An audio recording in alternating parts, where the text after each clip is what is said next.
Hi friends, आज की इस वीडियो में हम पीओके पाकिस्तान ऑक्यूपाइड कश्मीर पर संस्कृत भाषा में निबंध देखने जा रहे हैं। आपकी ये सबसे बड़ी मिस्टेक है यदि आप इसको पाकिस्तान या पाक का कुछ या पाकिस्तान का समझ रहे हैं। ये एक्चुअल में यदि आप देखें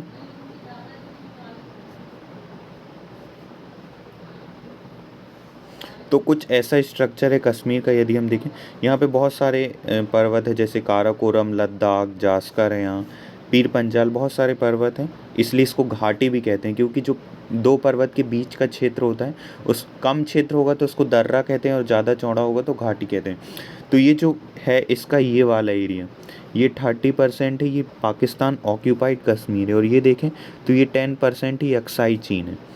तो ये हो गया 40 और 60% है, ये है जो भारत के अधीन है, भारत का है जो कश्मीर वो। अब देखते हैं ये जो कश्मीर है इस पे क्या है। ये पाकिस्तान ने 1948 पर कब्जा कर लिया था, ठीक है ना। ये जो अक्साई चीन है 10%, इस पर 1962 में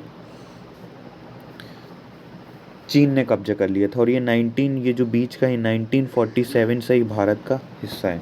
और ये सब भी भारत का ही, लेकिन वर्तमान में अभी भारत में नहीं है। तो हम इसको समझने का प्रयास करते हैं।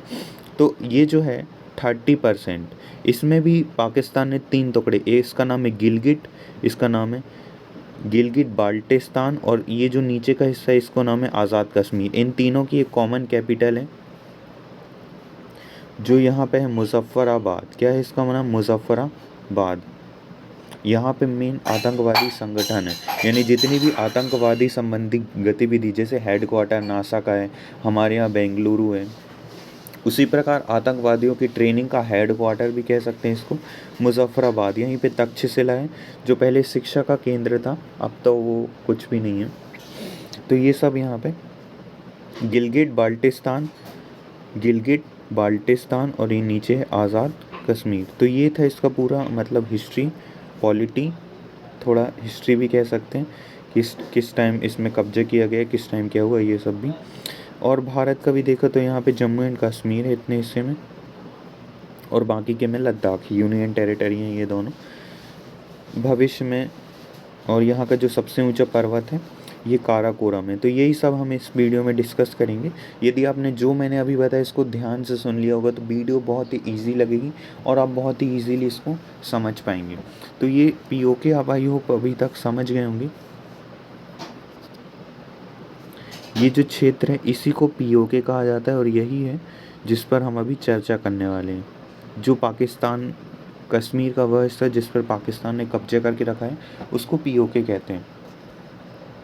तो चलिए इसको कंटिन्यू करते हैं अपनी वीडियो को। तो जो पीओके है उसका पूर्ण नाम, यानी कि जो पूरा नाम है वो पाकिस्तान अधिकृत कश्मीर है। क्या है? पाकिस्तान अधिकृत कश्मीर।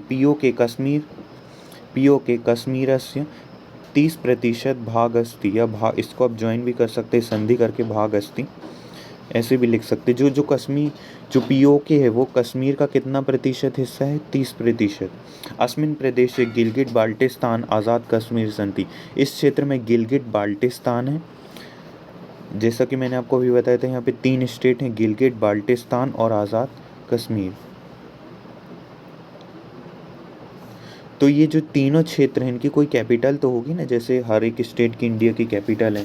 यूपी की लखनऊ है, एमपी की भोपाल है, छत्तीसगढ़ की रायपुर है, राजस्थान की जयपुर है ना, पंजाब और हरियाणा की चंडीगढ़ है। उसी प्रकार इन तीनों क्षेत्र, ये जो तीनों क्षेत्र हैं पाकिस्तान ऑक्यूपाइड कश्मीर के, इसकी जो कैपिटल है वो है मुजफ्फराबाद।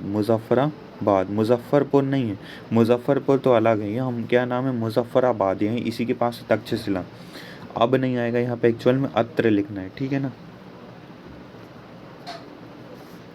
यहाँ आएगा अत्र, तो ये काट दीजिए। अत्र अधिकतर मुस्लिम जनाः निवसन्ति। यहाँ पे ज़्यादातर मुस्लिम लोग रहते हैं, लेकिन यहाँ के राजा हरि सिंह ने भारत के साथ समझौता किया था, तो ये भारत का होना चाहिए ऐसा।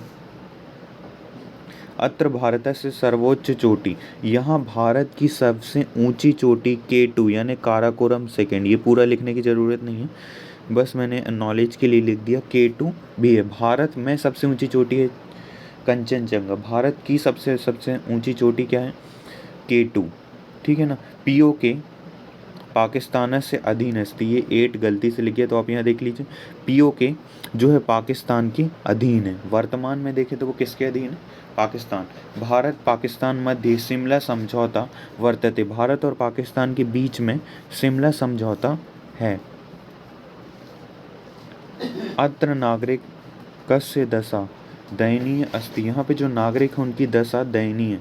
पीओ के भारतस्य अंग भविष्यति, और भविष्य में जैसे कि पहले था भारत का अंग वैसे ही भारत का वापस हो जाएगा। सो आई होप आपको समझ आएगा। So at last thanks for watching the video.